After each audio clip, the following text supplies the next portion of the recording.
Allahu Akbar. Betisnya yang dipegangin. Ada ya? Ini fikih apa yang dibaca? Ini pentingnya ngaji. Iya ya. Terus kalau kita bisa berdiri tegak, iya harus berdiri tegak. Karena sholat ini bukan main-main. Kecuali kakek-kakek zaman dulu mereka yang sering nyangkul, sering ke sawah, pinggangnya udah bengkok, sehingga pada saat takbiratul ihram berdirinya mereka ada yang begini. Nenek-nenek juga begitu karena sering nyapu dulu, makan halamannya luas, akhirnya begini. Jangan dipaksa, patah pinggang orang. Tapi kalau sehat kayak model Haji Iwan, dia coba-coba sembahyang, Allahu Akbar. Tendangnya dari belakang. Pada itu kagak benar. Jadi kalau kita bisa lurus begini ya disuruh tegak lurus. Kemudian renggangkan kaki itu cukup cuma 1 jengkal. Jangan ganggu kaki tetangga. Kita udah minggir, masih aja dikejar sama dia. Kalau belum keinjek, belum berhenti. Ini kan nyakitin. Ngapa sih sampai gitu-gitu banget sembahyang? Ilaha illallah. Udah segini, ini kan banyak makan waktu, banyak makan tempat. Emang Pak RW merancang ini untuk bisa sama-sama bersupaya nampung nih. Apalagi namanya sembahyang Jumat masih ada yang di luar supaya bisa ikut di dalam. Nah kalau semua jamaahnya pada dirinya begini, kira-kira berapa orang sih depan muatnya? Cukup begini nih, tesa-tesa baliknya, kata pantisme itu. Jadi jangan yang aneh-aneh. Kita belajar seperti yang disampaikan Nabi, sallu kama ra'aitumuni usalli. Kita nggak tahu, makanya ulama mencatat di buku ini supaya bisa dibaca oleh ratusan tahun berikutnya. Itu yang kedua tadi, takbir. Yang ketiga, pada saat bangun dari ruku, sami Allahu liman hamidah, maka kita angkat lagi kedua tangan kita. Lalu disunnahkan untuk meletakkan, kalau kata Imam Syafi'i Hazami, Syafi'i Hazami pada saat saya ngajar, saya belajar di sana, itu kalimat aid harusnya awalnya kita habis takbiratul ihram kan begini. Maka begitu habis ruku, angkat tangan itu hendaknya letakkan juga. Jadi jangan sampai habis ruku ada sami Allahu liman hamidah. Itu kan. Jadi untuk menjaga kegerakan apalagi kalau udah tiga bergerak menurut Imam Syafi'i itu batal sholat kita. Jadi hendaknya harus rapi. Kemudian kalimat aid tadi itu yang dimaksud adalah ketika jenazah begitu mau kembali ke hadirat Allah, gak ada jenazah itu yang ditaruhnya di sini tangannya. Coba perhatikan, ada gak? Habis dirapihin, dimandiin, kemudian meletakkan tangannya di mana? Di sini kan? Di sini kan? Kemudian baru dibungkus itu jenazah. Ada nggak jenazah ditaruh di sini tangannya? Nggak ada. Ya. Kemudian angkat tangan yang keempat pada saat kita duduk tahiyat awal, tasyahud awal. Contoh kayak sholat tadi maghrib. Dapat 2 rakaat tasyahud awal. Bangun dari tasyahud awal, Allahu Akbar. Angkat lagi tangan. Cuma ada 4 tempat. Tapi ada juga yang kebangetan rajin, setiap rakaat angkat tangan, setiap rakaat angkat tangan. Itu justru menandakan Tuhan ilmu. Bisa dipahami ya Pak ya. Ingat, meletakkan kedua telapak ini persis harus di lutut, di atas lutut seperti ini. Insya Allah ini akan taswiyatul unuq, ya, dimana nanti leher kita juga bakalan lurus. Kalaupun kita naruh HP itu nggak bakalan jatuh, persis kayak siku-siku gitu.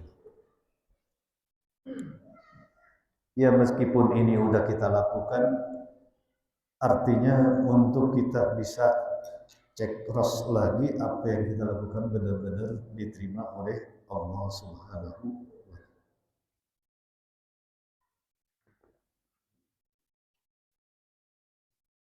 Apalagi kalau udah usia, itu udah pasti kita mau jalanin gerakan rukun, itu banyak yang udah nggak sempurna. Bangunnya aja hadirin itu udah repotnya kayak apa. Lu ngapa sih bangun mau mana ketekeran? Masya Allah, pinggang gua nih. Ada lagi, lu duduknya kayak begitu, emang apa? Betis gua nih.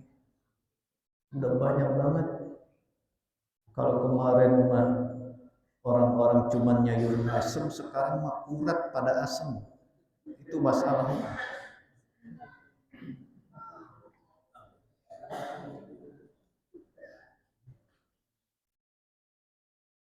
Tapi kita harus bangga Pak, di Jagakarsa ada orang yang sembahyang tarawih itu ya betisnya sampai bengkak.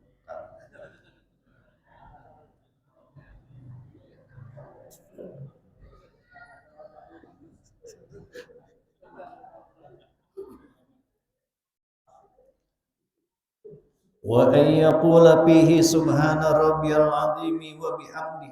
Pada saat ruku tadi, pas udah dua telapak tangan pegang lutut, bacalah subhana rabbiyal azimi wa bihamdi salatan, sebanyak 3 kali.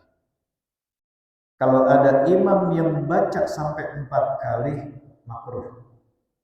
Jadi disunahkan cuma 3 kali. Subhana rabbiyal azimi wa bihamdi.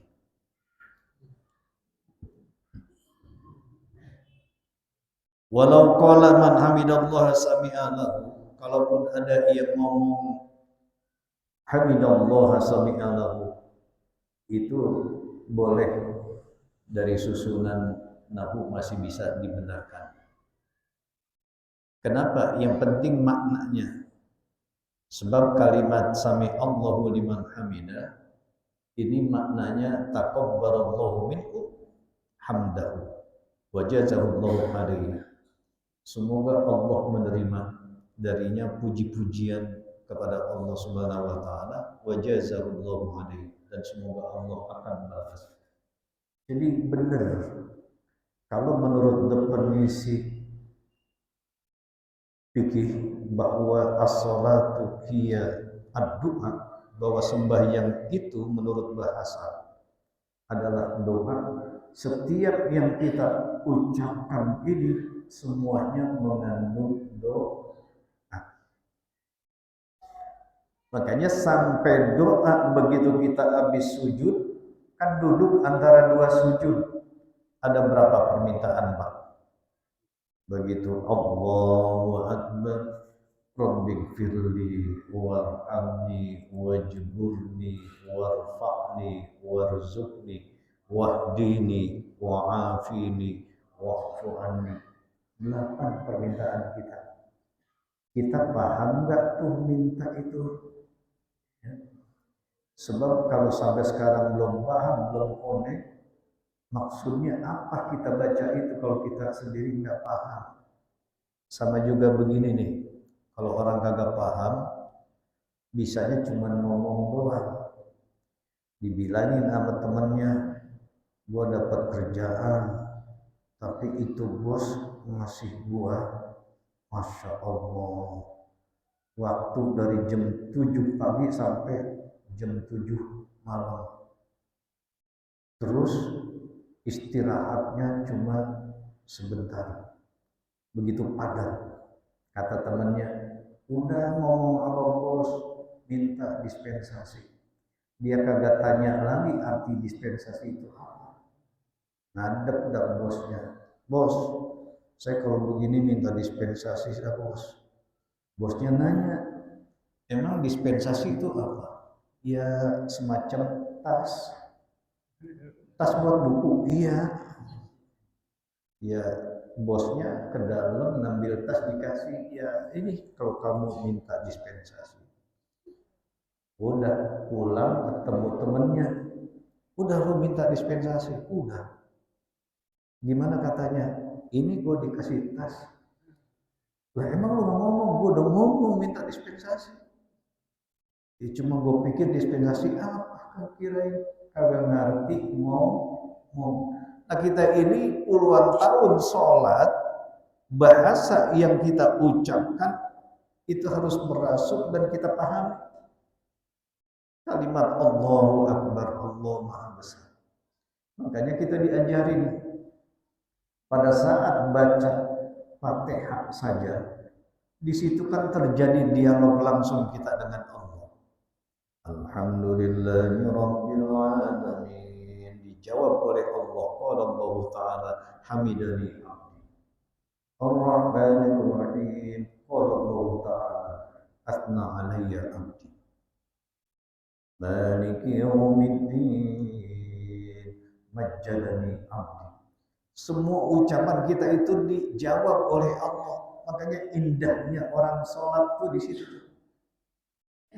Saya ini kepengen berpesan sama ibu-ibu. Sesungguhnya kalau ibu-ibu dia kepengen batinnya tenang, enggak galau. Kan sekarang Pak banyak nenek-nenek yang galau. Ya gara-gara nenek-nenek pada megang HP. Begitu melihat HP, kemudian di situ banyak harga-harga yang murah, pengen beli tapi duit kagak ada. Marah-marah sama suaminya. Bang gimana sih? Barang ini kan bagus nih. Daripada galau kayak begitu, ambil wudhu kemudian sholat. Kalau misalnya jam 7 pagi itu ada sholat namanya sholat duha. Ngadu kita di situ kepada Allah Subhanahu. Di saat suami berangkat kerja, kemudian istri berdoa, cakap luar biasa. Mengapa di dunia ini kebanyakan laki-laki pada stres? Itu karena istrinya nggak bisa menjaga suaminya. Suami baru pulang kerja, udah tulang pinggang di depan pintu, dan dia udah ngeluarin kata-kata yang tidak enak. Kira-kira suami betah nggak di rumah? Ayo Pak Haji Samad, betah nggak di rumah? Kalau misalnya ya kita pengen di rumah itu nyaman, tetapi begitu pulang, Masya Allah, senyumnya kalau tanggal muda doang, habis nerima amplop, ya ilah kita baru mau tiduran aja, abang mau kopi, ketumben amat. Kemarin-kemarin mah kagak diperluin. Jadi kagak aneh kalau orang laki itu mati duluan lantaran stres. Siapa yang